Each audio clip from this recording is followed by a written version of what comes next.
మీ యొక్క భార్యని ఏ రోజైనా కానీ మీరు తిరుపతి తిరుమల దేవస్థానానికి తీసుకెళ్లారా? ఈరోజు కాలినడక మీద మీరు తిరుమలకి వెళ్తున్నామంటున్నారు. ఇప్పుడు మొదటిసారి మీరు తిరుమలకి వెళ్తున్నారా కాలినడకన? ఇంతకుముందు ఎప్పుడైనా వెళ్ళారా? లేకపోతే ఈ యొక్క అపవాదు నుంచి తప్పించుకోవడానికి ఈ నడక అనే కొత్త నాటకాన్ని మీరు మొదలు పెడుతున్నారా అనేది మేము ఈ సందర్భంగా మిమ్మల్ని ప్రశ్నిస్తున్నాం. ఈరోజు ఈ వైసీపీ వాళ్ళు తిరుపతి తిరుమల దేవస్థానాన్ని ఒక ఏటీఎం లాగా మార్చేసుకున్నారు. ఏ రోజు కానీ హిందూ సాంప్రదాయాలకు సంబంధించిన పూజలు చేయని జగన్మోహన్ రెడ్డి గారు టీడీపీ హయాంలో పాపాలకు ప్రక్షాళన అని చెప్పేసి దేవాలయాల్లో పూజలంటూ ఒక కొత్త నాటకాన్ని మొదలుపెట్టడము, ఈ యొక్క కల్తీ నెయ్యి ఒక కర్త కర్మ క్రియ వైసీపీకి సంబంధించిన నాయకులు, దాని నాయకుడు జగన్మోహన్ రెడ్డి గారు అనేది ప్రతి ఒక్కరికి తెలుసు. దీని నుంచి తప్పించుకోవడానికి దేశంలోనే కాదు ప్రపంచం మొత్తం ఉన్న హిందువుల మనోభావాలు ఈరోజు దెబ్బతీశారు. దాని నుంచి తప్పించుకోవడానికి వీళ్ళు కొత్త నాటకం మొదలు పెట్టడం జరిగింది. ఈరోజు స్వామివారి లడ్డూను ఈరోజు ఈ డేట్కు చూస్తే పాత పోయిన వాళ్ళకి, పాత లడ్డూగా ప్రసాదంగా తీసుకున్న వాళ్ళకి, ఈరోజు లడ్డు ప్రసాదంగా తీసుకున్న వాళ్ళకి ప్రత్యేకంగా ఎంత తేడా ఉందో అర్థమైపోతుంది. ప్రతి ఒక్కరు ఇదే మాట్లాడుకుంటున్నారు. ప్రపంచవ్యాప్తంగా తిరుపతి తిరుమల దేవస్థానం యొక్క లడ్డూకు ఎంతో విశిష్టత ఉంది.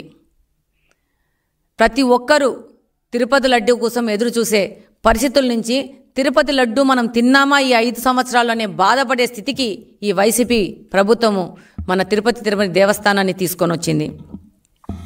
రివర్స్ టెండరింగ్ అనే ప్రక్రియ అధికారంలో రాగానే మొదలుపెట్టి అది పోలవరం ప్రాజెక్టుతో మొదలుపెట్టి రివర్స్ టెండరింగ్ అని చెప్పేసి కమిషన్లు కకృతిపడి దాన్ని ఆ రివర్స్ టెండరింగ్ని టీడీటీకి కూడా తిరుపతి తిరుమల దేవస్థానానికి కూడా అంటించి ఆ రివర్స్ టెండరింగ్లోనే కమిషన్ల కకృతిపడి ఈ విధంగా కల్తీలు చేయడం అనేది చాలా బాధాకరమైన విషయము. ప్రతి ఒక్క హిందువు, ప్రతి ఒక్క భక్తుడు, తిరుపతి తిరుమల దేవస్థానికైనా ప్రతి ఒక్క భక్తుడి మనోభావాలను దెబ్బతీశారు.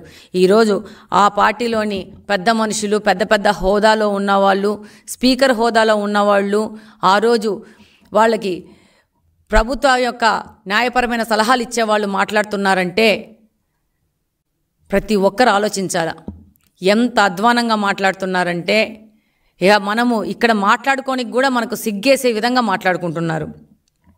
వీళ్ళే కల్తీ చేశారు, మళ్ళీ వీళ్ళే వెళ్ళి గాంధీ బొమ్మ చుట్టూ, విగ్రహం చుట్టూ నల్ల చొక్కాలు వేసుకొని తిరగడం అనేది అసలు ఏమి మాట్లాడాలో అర్థం కావట్లేదు.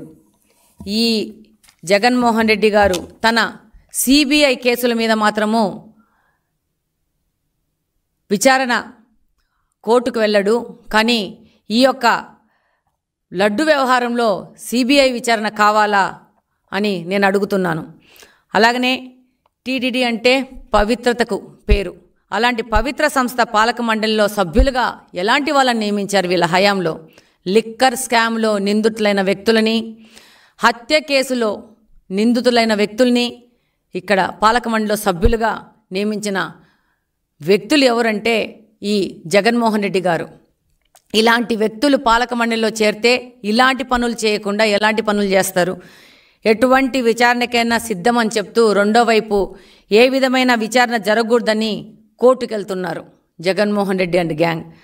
ఒకవైపు విజిలెన్స్ విచారణ జరుగుతుంటే మరోవైపు వీళ్ళు కోర్టు ఎక్కుతున్నారు. అలాగనే సిట్ విచారణ ఆదేశిస్తే దాని మించి కూడా విమర్శలు చేస్తూ ఉన్నారు. ఒక్కసారి ప్రజలందరూ ఆలోచించుకోవాలి. ఇలాంటి వ్యక్తులను గత 5 సంవత్సరాలు మనము అధికారంలో నిలబెట్టిందనేది ప్రజలు ఆలోచించుకుంటున్నారు.